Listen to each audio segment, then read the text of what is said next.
हम इस वक्त हैं दिल्ली जयपुर हाईवे पर NH8 पर, जहां पर पिछले कुछ दिनों से किसान प्रोटेस्ट के लिए बैठे हैं, कृषि कानूनों के खिलाफ आंदोलन कर रहे हैं। ये खासतौर से राजस्थान से आए हुए किसान हैं जिन्हें यहां रोक लिया गया है। किस तरह का आंदोलन है, किस तरह से यहाँ पर तैयारियां हैं, अगर हम सिंघू और टीकरी और तमाम जगहों की बात करें उस पर बात कर लेते हैं। हमारे साथ रमनदीप सिंह मान हैं और राजू जी हैं जो किसान नेता हैं और इस पूरे आंदोलन को और तमाम जो पूरा आंदोलन चल रहा है उसे देख रहे हैं। रमनदीप जी, जो सिंघू में हम देख रहे हैं, जो टीकरी पे हम देख रहे हैं, उसका अगर हम तुलना करें यहाँ पर, क्योंकि यहाँ पर रिपोर्ट भी कम हो पा रही है, लोग कम आ पा रहे हैं, कम सुन पा रहे हैं, यहाँ पर किस तरह की तैयारियाँ हैं, कितने किसान हैं और कितना यहाँ पर जोश है? देखिए, वो तो अब आपके सामने है। मेरे ख्याल से तो 2-2.5 किलोमीटर तो ये जो है नाका लग गया, ठीक है। दूसरा देखो, उसके साथ आप अभी इसका आप कंपैरिजन ना करो, उसको तो 21-22 दिन हो गए हैं। तो 21-22 दिन में वो हुआ है 18-19 जो है किलोमीटर का। ये स्टार्ट हुआ था, ये तो अभी स्टार्ट हुआ 2-3 दिन हुए हैं और उसमें आप देख लो आज ये हाल है।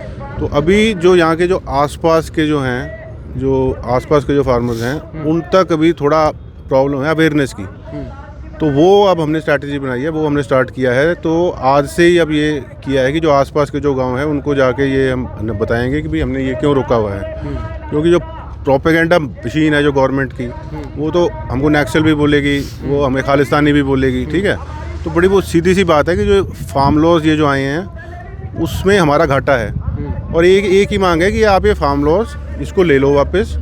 अगर वाकई में आपकी इच्छा है कि नहीं कुछ फार्म लॉज ही लेके आने हैं, रिफॉर्म्स लेके आने हैं, तो सारे स्टेक होल्डर्स को आप बिठा लो, फार्मर्स को बिठा लो, एक्सपर्ट्स को बुला लो, सारों को बुला लो। उसके अनुसार फिर जो भी अगर होता है, if it is a new law तो ठीक है, लेकिन ये जो है कानून है ये वापस ही करा के वापस जाएंगे। इससे तो कोई है ही नहीं इसके नीचे बात। अच्छा, एक बात बताइए कि सरकार एक तरफ कह रही है कि हम बातचीत कर रहे हैं, संघर्ष को ख़त्म करने की कोशिश कर रहे हैं और सरकार पर दबाव है, ये तो बात दिख रही है।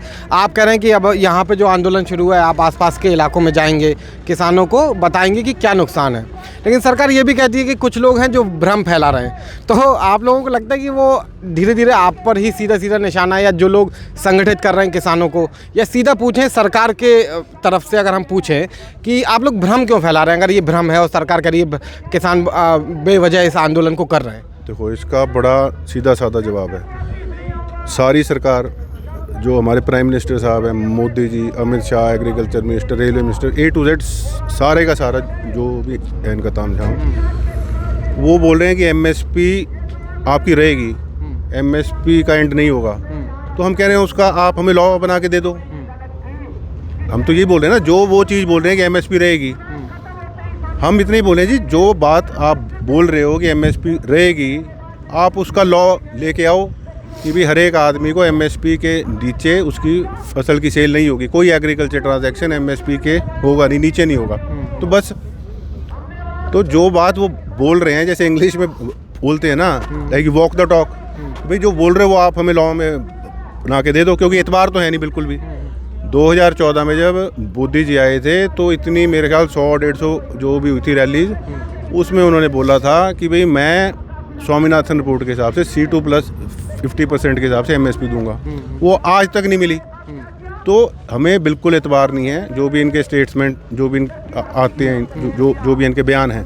हमें सीधी सी बात है, अगर आप जो चीज़ बोल रहे हो उसका हमें लॉ दे दो, बात खत्म होगी। ठीक है, तो लिखित गारंटी चाहिए। आप हमें ये बताइए कि एक्ट चाहिए। हाँ, वो प्लेन पेपर पे अगर मोदी जी लिख के दे देंगे, उसकी क्या वैल्यू है? वो तो स्टैम्प पेपर भी लिख के दे देंगे, उसकी क्या वैल्यू है?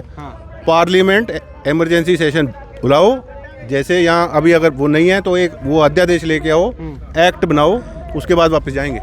ठीक, एक्ट की बात है और जो लगातार किसान कर रहे हैं। आप भी बताइए कि यहाँ पर जो किसान हैं उनमें कितना जोश है, इस लड़ाई को कितना आगे तक ले जाना की बात वो कर रहे हैं। आप लोगों से बातचीत कर रहे होंगे, क्योंकि हम जहाँ भी बात कर रहे हैं किसान कह रहे हैं कि ये 6 महीने चले, 2 साल चले, वो जहाँ हैं वहीं डटे रहेंगे। बिल्कुल डटे रहेंगे। जैसे रमन भाई ने बताया, यहाँ एरिया में अवेयरनेस की कमी है। जहाँ जहाँ अवेयरनेस है वहाँ से लोग आ रहे हैं। जैसे गंगानगर से आए, हनुमानगढ़ से आए, कोटा से आए, सीकर से आए, नागौर से आए, झुंझुनू से आए। तो जहाँ जहाँ अवेयरनेस है वहाँ से तो लोग आ रहे हैं और लगातार संख्या बढ़ती जा रही है, कम नहीं हो रही। 4 दिन पहले नाका लगाया था, उस दिन जहाँ 250-300 आदमी थे, आज देखो 7-8 हज़ार लोग हो गए ना। तो एक बात आपको और समझनी पड़ेगी, राजस्थान जो है भौगोलिक परिस्थितियों में अलग अलग है और पूरे राजस्थान में मंडीकरण भी नहीं है। और जैसे बाजरा जो बोता है, जो प्याज बोता है, जो उड़द बोता है, वहाँ उन पे एमएसपी नहीं है, इसबगोल पे एमएसपी नहीं है, जीरे पे एमएसपी नहीं है।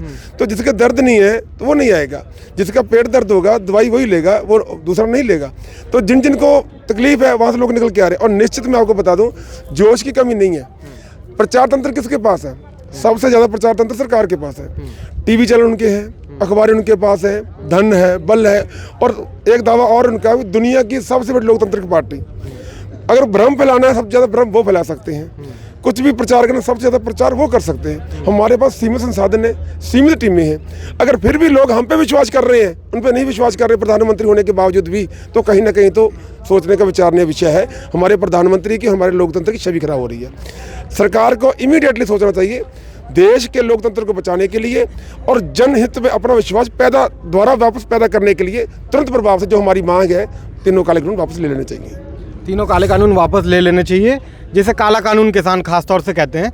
एक चीज़ और बताइए कि जो हम देख रहे हैं तमाम सरकार का पक्ष जिस तरह से देख रहे हैं कि प्रधानमंत्री कभी मध्य प्रदेश के किसानों से बातचीत करते हैं, कभी कहीं और के किसानों से बातचीत करते हैं। किसान ये भी सवाल उठाते हैं कि जो दिल्ली आके बातचीत करना चाह रहे हैं उनसे आप बातचीत नहीं करते हैं, उसे किसान किस तरह से देख रहे हैं? प्रधानमंत्री जी की एक आदत है मन की बात सुनाने की। वो वहीं जाते हैं जहां उनको मन की बात सुनी जा सके। वो 10, 20, 50 लोगों को इकट्ठा करते हैं, प्रशासन ड्यूटी लगी होती है। और ये तो बात पहले साबित भी हो चुकी है। एक बार मध्य प्रदेश में 4-5 स्त्रियां बैठाई थी, बाद में प्रसन्न वाजपेयी जी गए थे तो पर्दाफाश हो गया था।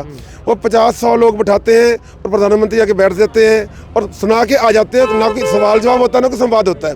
तो लेकिन हम कहते हैं मन की बात छोड़िए, जन की बात करिए। अगर बात ही करनी है, सच्चे किसान नेता के साथ बात करनी है और जो किसान नेता को नॉलेज है उसके साथ बात करनी है, तो हमारे साथ करिए ना।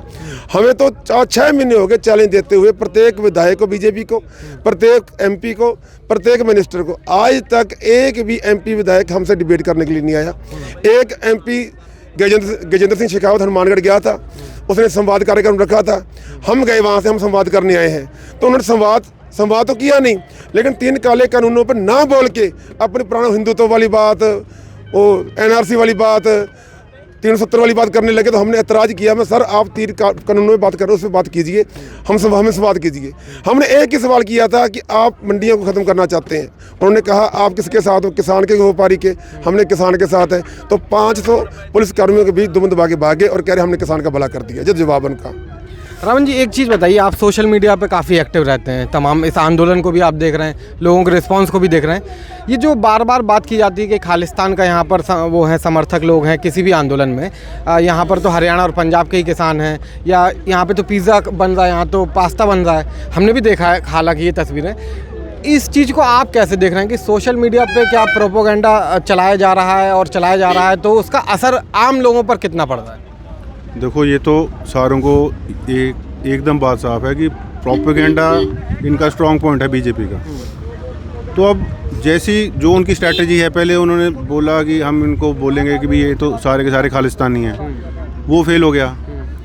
फिर ये ऐसे भी बोलेंगे नक्सल हैं, ठीक है। ये तो इनकी स्ट्रैटेजी है कि कुछ भी करो, आप इनको डिफेम कर दो, ठीक है। और जो आम लोग हैं वो फिर इनके साथ आएंगे नहीं।